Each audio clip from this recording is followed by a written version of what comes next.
Pemirsa, hasil riset Indef menunjukkan 80,77% masyarakat menolak program subsidi kendaraan pribadi berbasis listrik dari pemerintah. Masyarakat menilai program subsidi itu hanya menguntungkan segelintir pihak dan tidak menyasar hajat hidup orang banyak.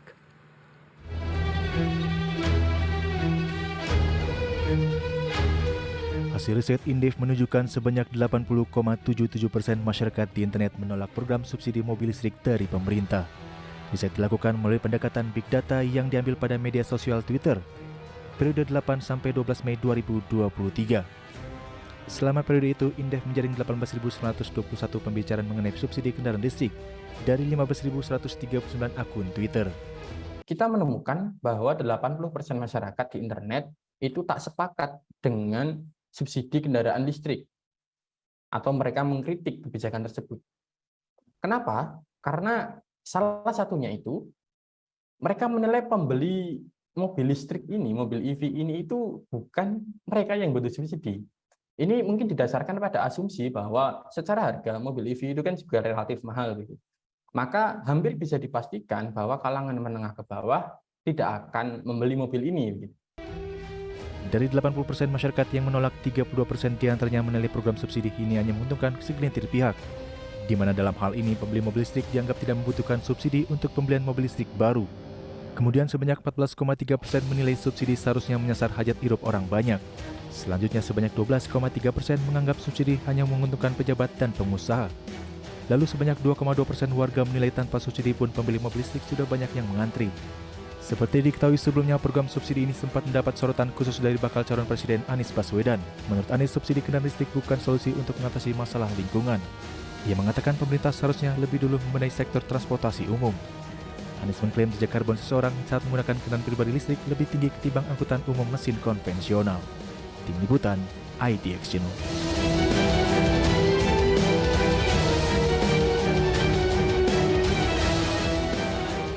Upaya pemerintah untuk memberikan subsidi kendaraan listrik, baik roda 2 maupun roda 4 kepada masyarakat mendapatkan banyak respons, baik itu negatif ataupun positif. Adapun tujuan pemberian insentif kendaraan listrik itu sendiri untuk memberikan kontribusi pencapaian zero karbon pada 2060 mendatang.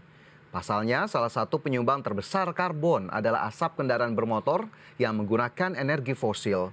Untuk itu pemerintah mendorong migrasi dari kendaraan bermotor fosil ke kendaraan listrik melalui insentif atau subsidi yang diberikan tadi. Ya, terkait kebijakan subsidi kendaraan listrik, hasil riset Indef pada media sosial Twitter periode 8 hingga 12 Mei 2023 menemukan bahwa 80,77% masyarakat di internet tak sepakat dengan subsidi kendaraan listrik atau dengan kata lain mengkritik kebijakan tersebut. Tak hanya itu, Indef bahkan menyatakan sejumlah pejabat negara disorot imbas subsidi kendaraan listrik di Indonesia. Dua nama tersebut adalah Kepala Staf Presiden Muldoko dan Menteri Koordinator Bidang Kemaritiman dan Investasi Luhut Binsar Panjaitan. Bahkan Indef menyebut netizen menduga ada kepentingan pribadi dari kedua pejabat tersebut di balik program bantuan yang meliputi pemangkasan PPN dari 11% jadi 1% dan bantuan pembelian motor listrik berupa subsidi langsung sebesar 7 juta rupiah per unit. Indef pun menyebut mayoritas masyarakat di internet khawatir program ini hanya sebagai bancakan pejabat pemerintah yang memiliki bisnis kendaraan listrik.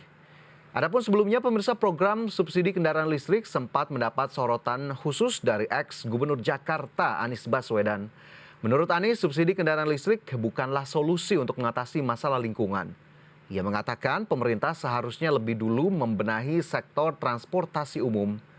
Senada dengan Anies, mantan Wakil Presiden Yusuf Kala turut melontarkan kritik subsidi mobil listrik. Menurutnya subsidi ini terkesan tak berguna jika tak dibarengi dengan pembangkit listrik bersih. Ia menilai jika pembangkit listriknya tetap berasal dari PLTU yang memang berbahan bakar batu bara, maka itu hanya akan memindahkan emisi dari knalpot mobil ke cerobong PLTU. Ya, di tengah berbagai polemik yang ada, seperti apa sebenarnya skema pemberian subsidi dan insentif untuk kendaraan listrik berbasis baterai? Berikut kita simak informasinya.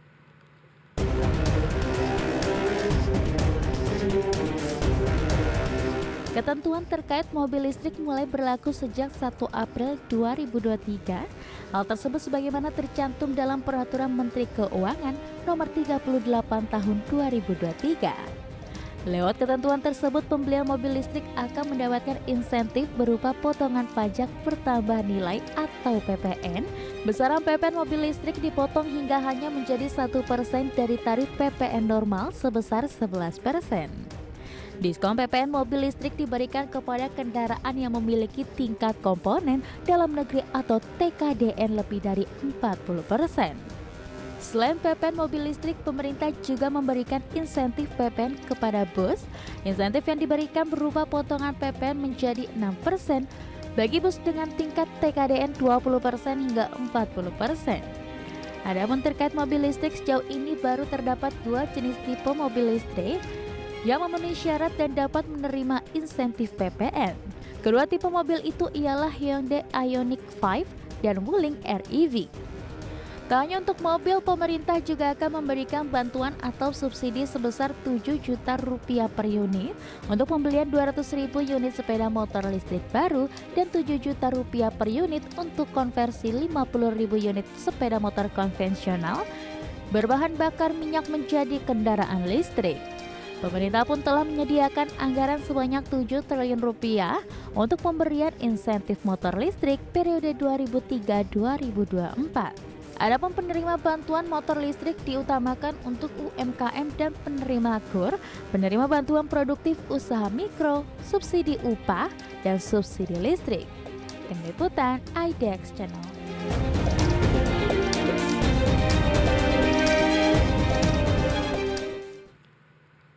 Ya, langkah pemberian insentif demi meningkatkan jumlah pengguna kendaraan listrik tidak hanya diambil oleh pemerintah Indonesia. Saat ini sejumlah negara pun menerapkan kebijakan serupa, salah satunya Thailand. Adapun skema insentif bagi pembeli mobil listrik yang diberlakukan oleh pemerintah Indonesia sejak 1 April 2023 bukanlah hal baru. Setidaknya kebijakan ini sudah diterapkan di beberapa negara termasuk di kawasan Asia Tenggara seperti Thailand tadi. Ya, sementara itu pengamat transportasi Joko Setiowarno menilai kebijakan insentif kendaraan listrik tidak tepat sasaran. Hal itu tercermin dari sasaran insentif ataupun subsidi motor listrik di mana pemerintah menargetkan untuk pelaku usaha menengah kecil dan mikro atau UMKM. Ia menilai pelaku UMKM sebetulnya tidak butuh motor listrik tetapi membutuhkan tambahan modal untuk pengembangan usaha, kemudian juga akses pasar dan juga pelatihan SDM. Oleh karena itu, ia menilai tujuan pemerintah memberikan insentif sepertinya lebih untuk menolong industri sepeda motor dan mobil listrik yang sudah terlanjur berinvestasi dan berproduksi di Indonesia. Namun sayangnya pangsa pasarnya masih sangat kecil sehingga perlu diberikan insentif lebih besar. Dan lebih lanjut, pemirsa, program insentif kendaraan listrik tersebut tidaklah memiliki aturan atau kewajiban bagi pembeli untuk melepas kepemilikan kendaraan berbahan bakar minyak yang mereka miliki. Sehingga dikhawatirkan program ini justru memperparah kemacetan yang ada di kota-kota besar. Sehingga harapan program ini bisa mengurangi konsumsi BBM dan menekan emisi karbon berpotensi jauh panggang dari api atau berpotensi tidak tercapai. Sebaliknya yang justru terjadi malah penambahan konsumsi energi dan makin bertambahnya kendaraan pribadi yang berjejal di jalanan.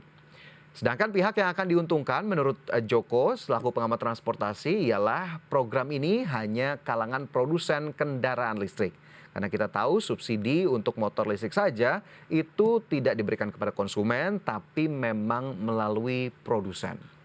Ya, terkait derasnya kritikan, pemirsa, pengamat juga menilai bahwa seharusnya subsidi kendaraan listrik lebih tepat jika diberikan untuk transportasi umum atau transportasi publik. Bagaimana terkait dengan hal ini? Berikut kita simak informasi selengkapnya.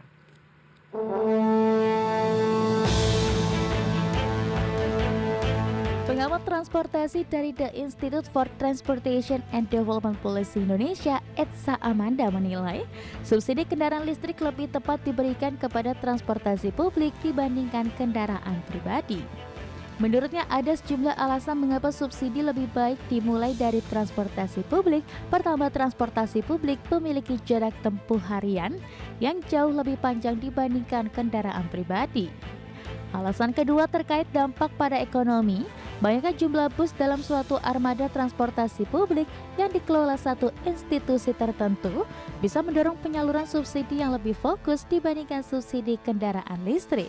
Selanjutnya terkait kemudahan dalam perencanaan, transportasi publik dinilai bisa menyederhanakan proses perencanaan strategi dan lokasi pengisian daya, dan alasan terakhir yakni pemberian subsidi dinilai bisa menjadi momentum untuk mereformasi transportasi publik.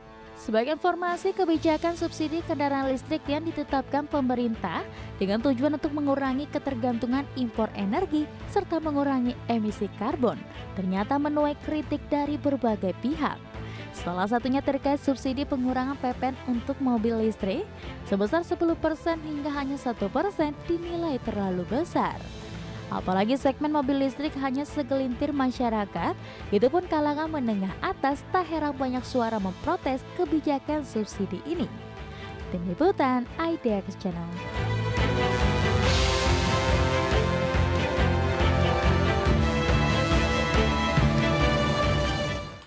Ya pemirsa, tak hanya dari pengamat, sebelumnya Direktur Angkutan Jalan Direktorat Jenderal Perhubungan Darat Soeharto mendukung penggunaan kendaraan listrik sebagai angkutan umum di Indonesia beserta regulasi pendukungnya.